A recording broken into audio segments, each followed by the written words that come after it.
Namhlanje sanjelwe isitatanyiswa umnumzane Thami Ntuli oyiPremier waZulu Natal simbambe kwenye summit ye-youth la i-youth ivele khona izoyisholo yona ukuthi ifunani ifuna kwenzakaleni ngamabhizinisi ayo nanokuthi yena uzosho ukuthi yena uyigodleleni i-youth mangakanani amasenti akhona azokwazi ukuyisiza kulokho ekufunayo. Angibingelele babuthu. Siyathokoza futhi bafos. Yeah, angibonge nje nanokuthi usenzele isikhathi sokuthi sikhulume nawe namhlanje. Siyathokoza. Ngizocela nje Mr. Ntuli usondele la embhobhweni. Ukuze izodonsa kahle. Ngiyabona labo sofa comfortable. So Mr. Ntuli, I think akesivele singene nje emhlolweni ngoba ngizoyilanda la ekutheni i-youth eningi inenkinga ayisebenzi amathuba emsebenzi awekho. Namhlanje kune-youth summit and zithini inhlelo onazo njenge office likaNdunankulu for abantu abasha? It's true. It's ubuhlungu kakhulu. Baningi kakhulu abantu la KwaZulu Natal abasha.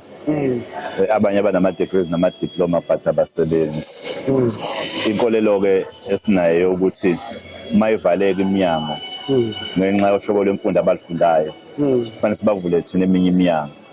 Ingakho ke la sihlangene neKwaZulu Natal yonke ngoba la omasipala bonke abasemahhovisi e-youth bakhona la abamakomiti e-youth omasipala bonke bakhona la nemeya nama-stakeholders amabhizinisi akhona ama-entities kahulumeni iminyango kahulumeni sizoxoxa nje ngokuthi imaphi ama-opportunities akhona kubantu abasha esifuna saZulu Natal whether kwi-private sector noma government.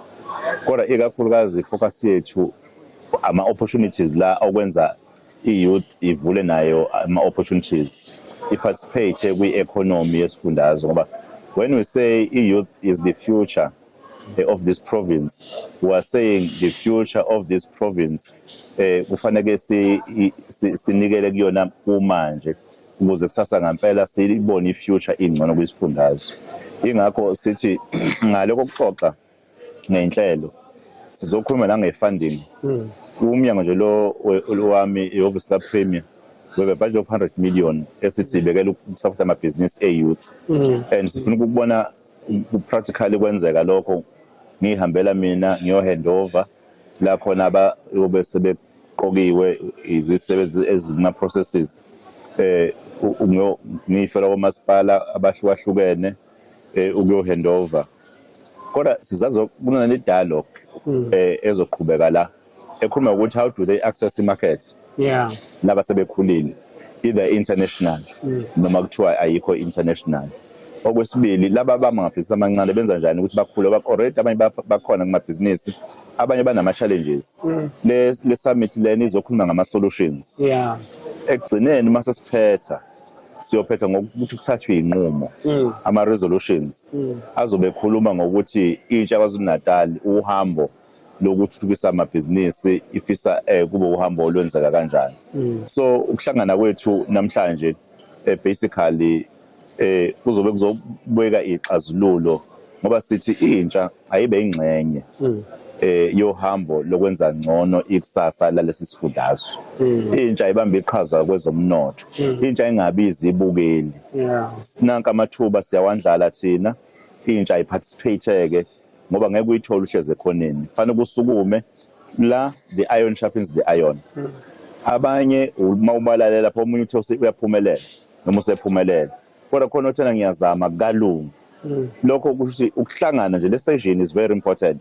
And I think even nomasipala fanele bayikopishe this approach mabebuyele emuva to give an opportunity a dialogue with youth ngoba abanye abantu out of dialogue bathola nabo ukuthi mina nantela mithu.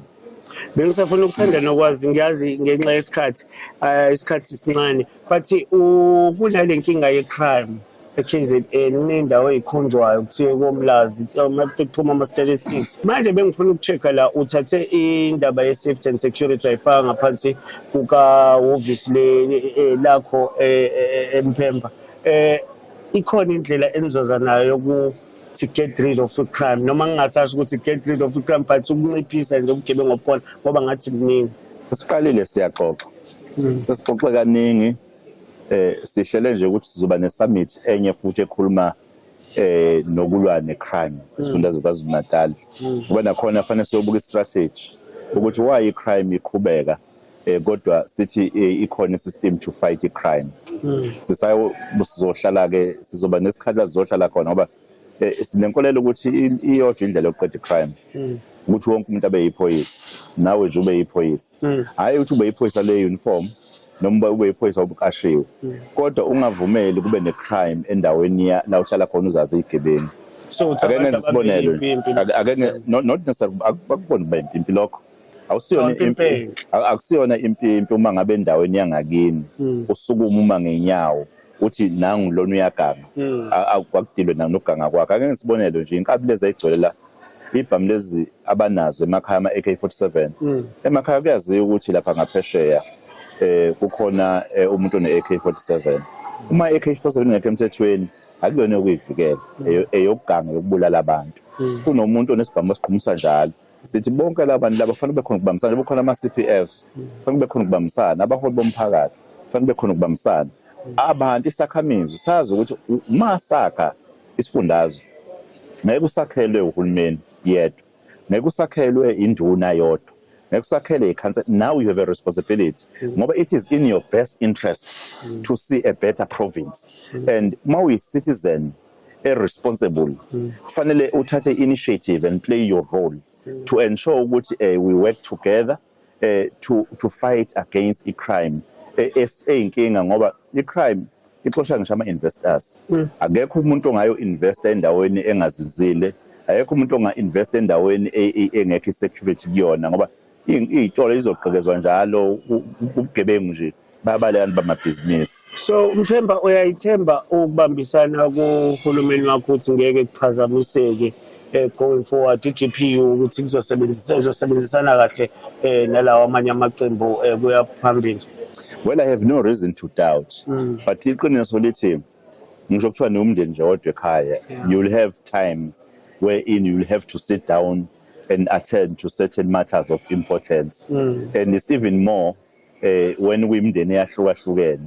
Ula uhlala khona nawe njengesakhamizi uyazi ukuthi kamakhelwane kubuthi umakhelwane ngathi inkomo yakhe ingene ensimini yami.